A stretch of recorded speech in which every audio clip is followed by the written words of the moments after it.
Hey, what is up YouTube? Andrew Rooney here. I'm a full-time drummer and drum teacher here in Auckland, New Zealand.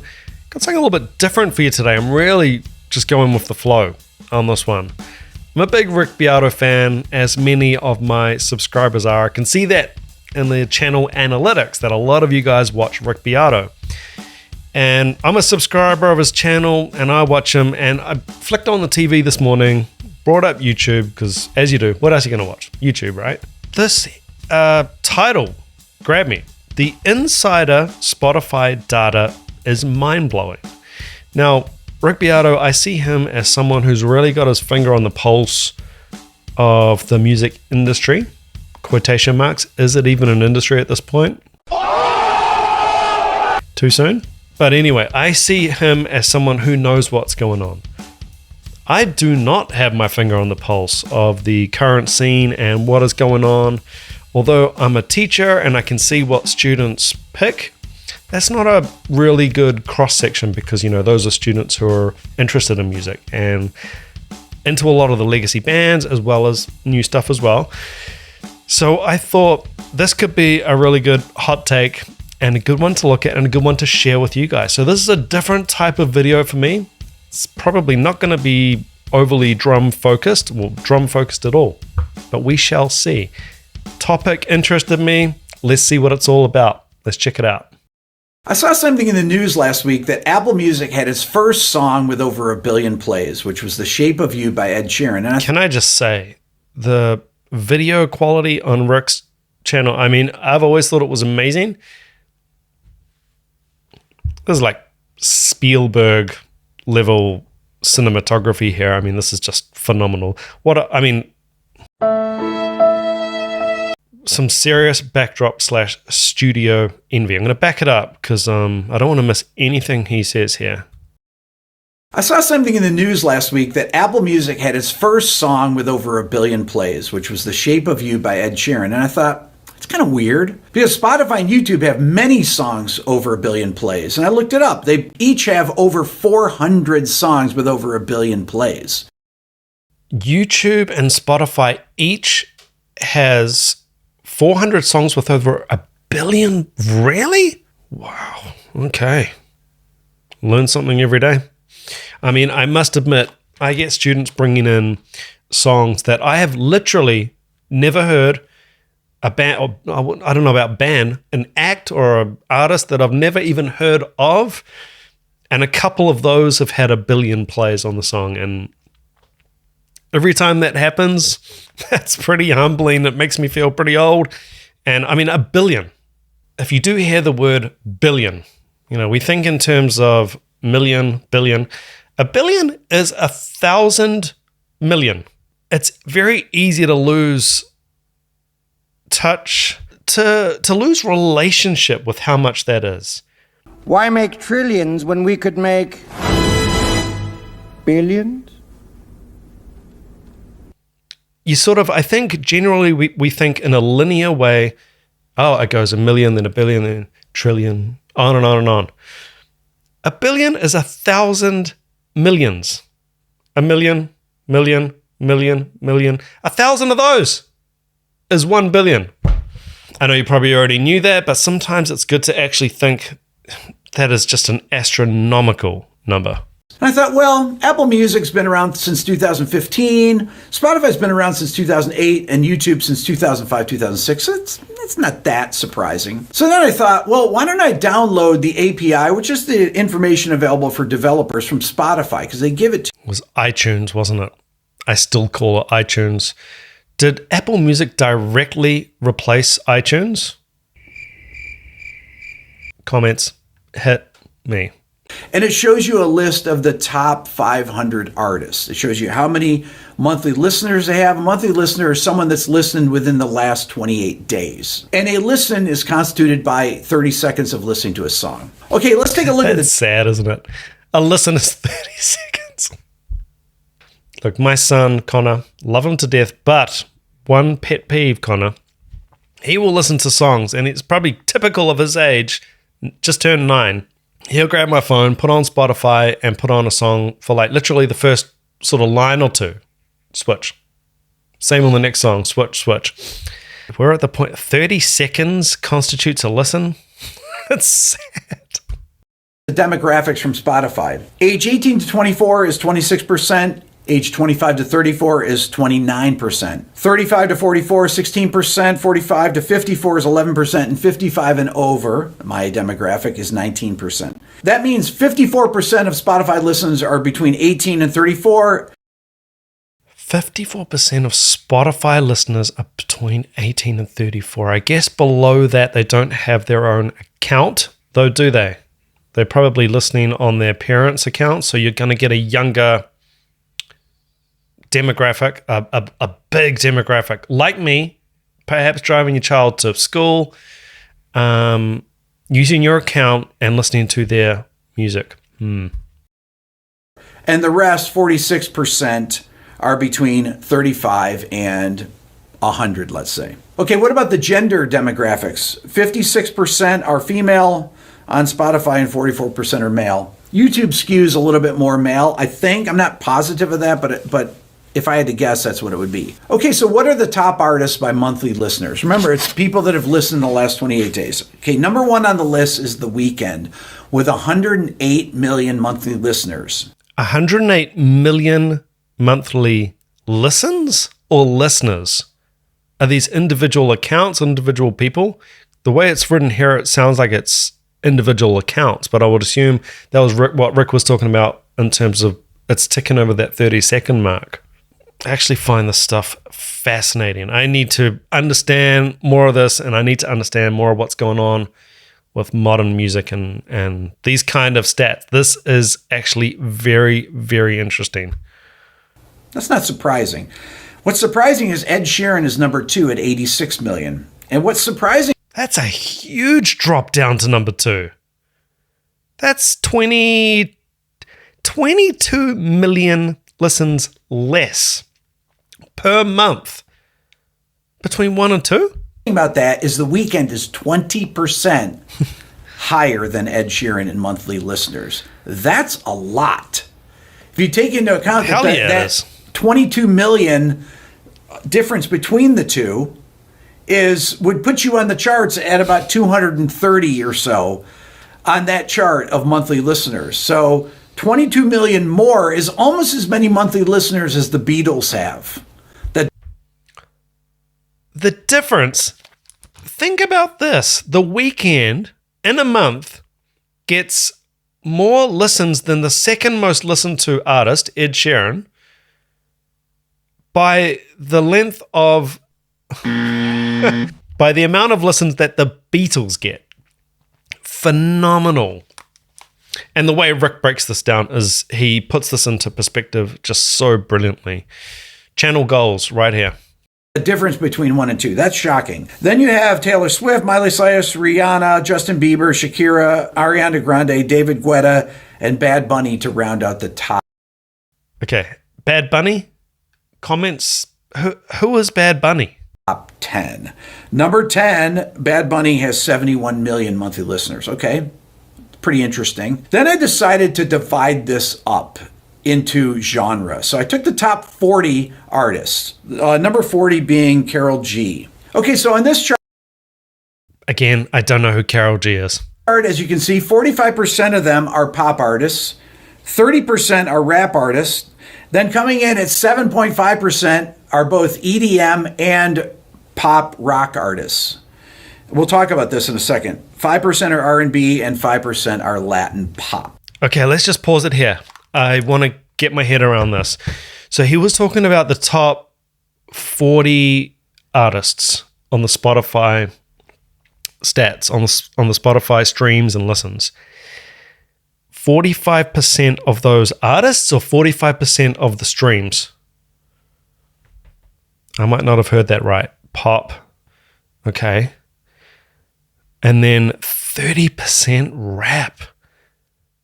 That's pretty amazing. I mean, this is for a different video, but I mean, when rap sort of first really broke in like early 80s, I don't know, 81, something like that, no one predicted rap to take over as it did. And no one would have ever dreamed that in 2023 we would still have rap as this popular in the music industry. It is amazing. 7.5 EDM, 7.5% pop rock. Only 5% R&B rap. There's often a genre crossover there, so let's call it 35% rap, R&B. Latin pop, 5%. I've visited Latin America a number of times, and I can tell you that they really do have a thriving musical scene. A lot of reggaeton, a lot of Latin groups and Latin artists that I'd never heard of, that I'm never going to see here in New Zealand. And obviously a lot of people as well. Okay. Rick, you're kind of blowing my mind here. Let's keep it going. Okay, so which artists are which? What are the rock pop artists? So the first one that came up is Coldplay at 14 with 6. Coldplay pop rock. I don't know if any of you guys have seen Coldplay recently. I don't know if this is talking about legacy stuff, you know, with back in their history, but they're a pop act now. 65 million monthly listeners. They're a pop rock band. They used to be a rock band. They're a pop rock band now. And then Imagine Dragons number 18 and Maroon 5. Again, Imagine Dragons. So of this tiny percent that was pop rock, it's Coldplay, Imagine Dragons, and Maroon 5. Now, in their current iterations, none of these groups are rock. None of them are close to rock, in my opinion. At number 26. Those are the only things that resemble rock at all, and they're really not rock. They're rock pop, if you were to say. Latin pop are a couple different people here. You have J Balvin at number 34 and Karol G at number 40. They're Latin pop. I guess you could say Shakira is pop. I would say Shakira is really pop. And then I created a chart as to when they released their first record, or when they came to prominence. And this is kind of interesting. This is a topic that I get into with my music friends all the time. Popular music at the moment, when did it start? Especially in the rock genres. Because a lot of people think, oh, you know, these bands are still doing really well, still selling out stadiums. And it's like, they came into prominence decades ago, you know, Chili Peppers, Foo Fighters, when they get back on their feet, Stones, you know, whoever, the big rock bands, the big legacy rock bands, they made their name when rock was king, which was, sorry to say it, decades ago. 57.6% were from 2010 to 2020. 37.4% were from the year 2000 on. And 5% were from 1990 on. The only people that came up in the 1990s that were in the top 40 are Eminem and Shakira. Those are the only people. The really interesting thing is that no one from the last 3 years is on this. Okay, so where are the big TikTokers on here? You hear how TikTok drives the music industry, drives Spotify playlists, drives this, drives that. The only place you can make money is by having a viral video on TikTok. Really? Well, there is no TikTokers in the top 40 in the charts on Spotify. I gotta say, people, I genuinely love YouTube. YouTube is what I watch. If I put on my TV, I don't go to Netflix, I don't go to Amazon, I go to YouTube. So just being real and being honest. TikTok, I just don't get it. I don't get TikTok. Maybe I'm old, maybe I'm not the target demographic. I just don't get it. If you keep going down the list, eventually at 85, you hit Ice Spice. It really broke on TikTok. And then you go down a little further and you hit Pink Pantheress at 95. But to find somebody that really broke big on TikTok, just right on TikTok, nowhere else, and it's Jake. Now, Jake has 30,763,000 monthly listeners, and he's 119 on the Spotify charts. Well, you know what 120 is? The Beatles. It's unbelievable. The Beatles are 120. They're below Jake. Okay, so where are the rock artists, you might say? Okay, well, if you go... Rick, too soon? Rick, we have got so much to talk about. We could do a whole episode. Rick, we could do a whole episode on Alice in Chains alone. The mutual love we have for Alice in Chains. Look, Rick, I know that I haven't met you and this is possibly crazy, but if you want me to give you my number, call me maybe? Let's keep it going. Go into the 40s, you find Elton John, and then a little bit below Elton John is Queen. I've talked about Queen and Elton John having the two legacy artists that had movies about them, right? huge multi-generational listeners, right? That are young. My kids know who both of them are, and they listen to them. Films. And then It's from the obviously people films. my age listen to them, which makes sense. That's why they have so many monthly listeners, because you have to have young people in there because, Spotify, half the people are 35 and under that listen to Spotify. So that makes sense that these are multi-generational artists. Where's the first metal act? Linkin Park really is way down at 82 with 35 Metal, Linkin Park, new metal. I don't know about calling them metal. million monthly listeners. That's a lot of monthly listeners, but that's your first metal band on there. So metal does not really occupy that many spaces on this list. Then you get Metallica much, much lower. So then you might say, where are the Foo Fighters on here? Well, the Foo Metallica Fighters lower are than down at Linkin 20 Park? million monthly listeners. And they're way down at number 253. And number 252 are the Killers. So rock music is just not that big on this whole chart. And then you might say, well, that's because the charts on Spotify, the people that are at the top of the charts get the most listens because they're the front leading people on the format, which is true. So if rock bands had bigger songs, they would be more at the top of the charts. Okay, well then how do they get bigger songs if they're not at the top of the charts, right? Because the rock playlists have a much smaller share of the market. So you really can't break into this thing. It's very difficult. Another glaring thing to me is the fact that it's going to be very difficult for AI artists to break in. Now, I just made this video where I said that AI artists are going to be able to be developed by record labels and by streaming platforms like Apple Music and Spotify. But it's not going to be that easy if you look at this list. Why? Because it took years for these artists to get at the top of the platform. Ed Sheeran, even The Weeknd, Taylor Swift, these people have been around for a long time. They really have. Miley Cyrus, a long time. Justin Bieber, they've been around forever. They need to develop live followings. They need to be real people to interact with their fans. And that's the one thing about AI artists is that they're not going to be able to really interact with their fans, at least on the human level. So for all the people that are worried about AI taking over, I think this list is pretty telling. That doesn't mean that AI artists can't come in because the pop music is easiest to be mimicked by AI. But I wouldn't be too worried about it if I were an artist out today. There's other areas that I would be way more worried with than in the music sphere. I found this incredibly interesting, and I thought you might. Leave me a comment. Let me know what you think. Don't forget to hit the subscribe button. Thanks so much for watching. Absolutely fascinating video, and that is why Rick Beato's got how many?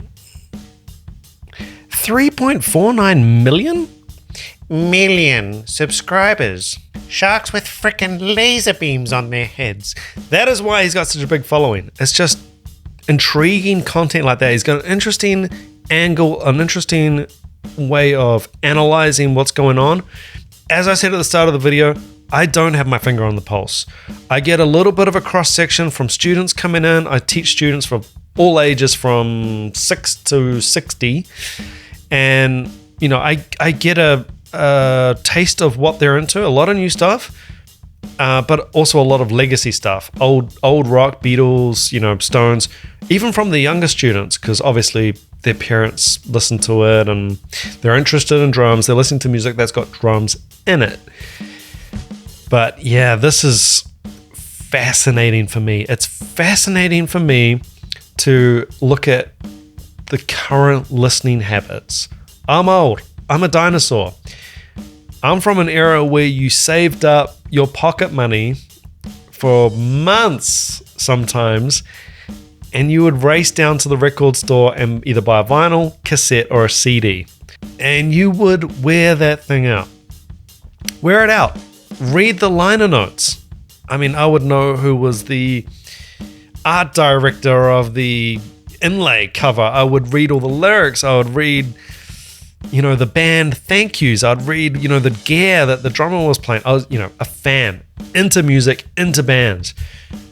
That has, I think, just about completely gone, other than for the collectors. Absolutely fascinating video, and Rick Beato always brings it. Guys, let me know what you thought of this video. This is obviously something a little bit different, and I would like to provide some different sort of colors on the channel and some different points of view. Obviously, this is not a drumming video. I don't think a drummer was even mentioned in the video at all. It's more music industry, sort of the state of things. I'm really curious and interested in the whole AI effect and where all that's heading with music. Guys, let me know what you think of this video, and remember, original video link as always in the description of my video down below. Go and check it out. Go and check out Rick's channel and subscribe if you haven't already. But I can see from my analytics that most of you are subscribed to Rick. Guys, thank you so much for watching. If you did enjoy this video, please do consider hitting that subscribe button, like button, and leaving a comment with your thoughts on this video, where all this is heading, your take on the charts, how relevant it is to you or your kids, and AI. I think we need to start digging into this whole AI thing. I'm woefully uneducated on how that is tracking, the potential implications of it. So I'm very curious to upskill and educate myself on that. But guys, hit me in the comments with any feedback. I always do read it, even if I don't have time to reply to everybody. But until next time, take care out there. Ciao.